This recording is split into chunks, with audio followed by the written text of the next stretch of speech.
In today's video, I am going to teach you how to repeat the same number multiple times in Excel.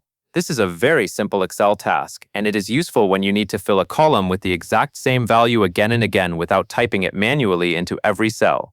Using the fill handle makes the process fast, accurate, and easy to repeat whenever you need it. To begin, open your Excel worksheet and click on the cell where you want to enter your number. Type your target number into that cell. For example, you might enter the number 5. Once you have typed the number, press Enter on your keyboard.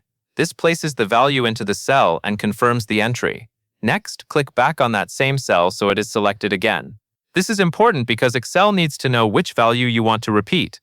When the cell is selected, you will see a border around it. That lets you know Excel is ready for the next action. Now move your mouse pointer to the bottom right corner of the selected cell. You are looking for a very small square in that corner.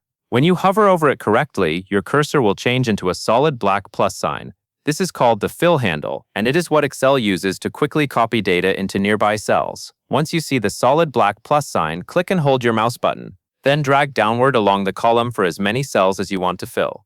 As you drag, Excel will place that exact same number into each cell you pass over. When you reach the last cell you want to fill, release the mouse button. You should now see the same number repeated all the way down the selected range. This method is helpful because it saves time and reduces the chance of typing mistakes. It is especially useful when you are working with long lists or organizing data that needs repeated values in multiple rows. If the number does not repeat and Excel starts counting up instead, make sure you begin with just one cell containing a single number and use the fill handle from that selected cell. In this case, Excel will usually copy the exact value straight down the column. That covers everything you need to know.